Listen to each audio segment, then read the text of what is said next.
Sesajen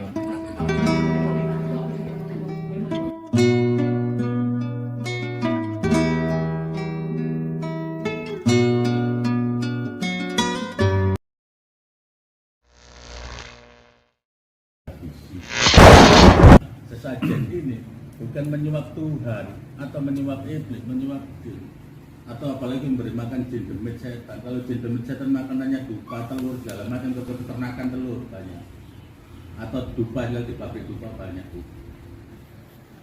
Ngaturakan sesaji sekarang gondaro kita bakal yang sari-sari bumi.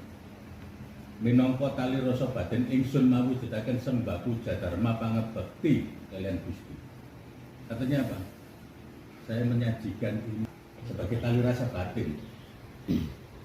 Ini adalah lambang. Lambang apa? Lambang tali rasa batin. Wujud kesungguh-sungguhan hati. Kami yang di sini mewujudkan sembah puja dharma pangabekti kepada Tuhan. Lalu rasa hormat kepada alam semesta ini. Ini wujud alam semesta. Coba Anda lihat, ada gunung, ada buah-buahan. Makanya ada Saiful Karim. Ini kalau diurang nggak cukup sehari, apalagi segini banyak. Tapi lambang 2 hari. 2 hari Pak. Ya, Pak. Ini adalah lambang. Lambang apa? Lambang tali rasa batin. Wujud kesungguh-sungguhan hati. Maka puja dharma pangabekti diwujudkan dalam sembahyang. Itu kepada Tuhan. Tuhan bagi orang Jawa hanya satu. Sejak sebelum ada agama-agama dari luar meyakini bahwa Tuhan itu satu. Makanya keyakinan orang Jawa yang Maha Tunggal, yang widiwasa, hanya satu. Jadi monoteisme itu bukan dibawa dari sana. Leluhur kita sudah monoteisme. Loh kok ada dewa-dewa. Itu adalah manifestasi dari Tuhan. Sama kayak di Islam ada Ya Rahman, Ya Rahim, Ya Karim, Ya Kudus. Bisa dikatakan beda-beda Tuhan. Itu satu. Tuhan itu hanya satu, namun para bijak menyebutkan banyak nama. Leluhur kita sudah mengajarkan itu. Tapi leluhur kita difitnah, penyembah batu, penyembah berhala, penyembah bun dan berudak. Ini jawaban saya. Apa dasarnya bahwa ditulis di buku pendidikan nasional mulai saya SD.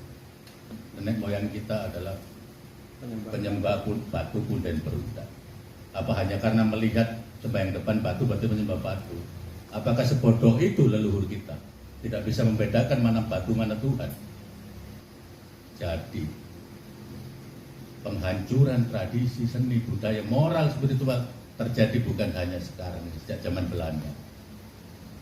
Aturan bahwa hanya agama internasional yang boleh dianut oleh masyarakat Indonesia sejak zaman kolonial. Baca sejarah, ada aturannya kalau mau tak kirim nanti. Kemudian itu diambil, digunakan oleh Kementerian Agama tahun berapa itu bahwa agama adalah yang ini.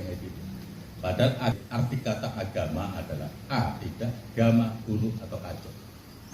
Makanya orang Jawa itu mengatakan agama itu bukan kelompok, tapi dengan laku dan lelaku. Ketika kalian bisa memayu-hayu yang bawono, membuat tentram alam semesta, walaupun di KTP-mu tidak tercantum agama, kalian adalah orang beragama. Itu yang diajarkan leluhur-leluhur kita tentang agama. Justru kata agama itu dari leluhur kita, bukan dari kata-kata yang lain. Kalau dari luar bilang ajaran, religion. Ya benar enggak? Tata cara menyembah Tuhan, religi. Tapi agama dari kita. Katanya segala perbuatan laku dan lelaku untuk membuat tentram harmoninya hadirin bawah. Dasarnya welas asih tanpa watas dan alasan. Ada hierarkinya setelah Tuhan, alam semesta. Itu juga bakti pangabekti. Kita harus berbakti kepada alam semesta, bukan hanya omongan saja, bahkan dalam lingkungan, dalam kehidupan. Makanya tiap dalam doa disebutkan sebagai perjanjian kita kepada alam semesta. Leluhur kita mengajarkan itu. Lalu kemudian setelah alam semesta kepada leluhur. Bagaimana kita mengucapkan mengaturakan sembah puja pangabekti setiap kawula kalian sang yang perlu, yang menurunkan kesempurnaan jiwa, raga, akal, budi, dan hati nurani kepada kita. Kalian pernah berterima kasih kepada leluhur Anda. Tapi di gereja Kahuripan saya ajarkan kalian harus berterima kasih dalam doa. Hierarki lagi ke bawahnya kaki danyang naik danyang kaki semoro buminya semoro bumi. Artinya apa? Menghormati yang Bapak talas. Kayak beliau di sini kayak tadi sebelum Anda datang kami sudah mengaturkan. Jadi dalam ajaran Jawa menghormati dalam bentuk wujud maupun non wujud gaib siapapun yang Bapak talas, artinya yang membuka lahan ini, yang hidup pertama kali yang mengajarkan keluhuran kita hormati. Ini lagi wujud belas asih tanpa watas dan alasan. Bahkan buta kolo sekalipun dihormati. Ya, tak menikah kula menghormati para buta kolo sekolah mau bisa berahani. Hal makhluk bagi kita.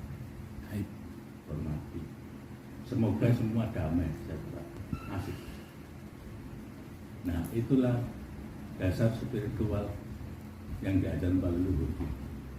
Dan itu dihilangkan secara sistematis dan masif, bahkan terstruktur melalui pemerintahan dan melalui dinas pendidikan. Nah, kalau leluhur kita karena depan batu, dianggap menyembah batu, tapi kami bukan menyembah itu, kita tetap menyembah itu. Kalau orang depan batu pada menyembah batu, apa bedanya kita yang kehajar asfal? Apa bedanya yang Kristen menyembah kayu mati di depan salib? Tapi kan saya tahu dan yakin bahwa orang Islam Kristen pun menyembah Tuhan, bukan menyembah apa yang di hadapannya. Tapi kenapa leluhur kita dikatakan seperti itu? Makanya benar bobolan. Nek gak ngerti takono kan gitu.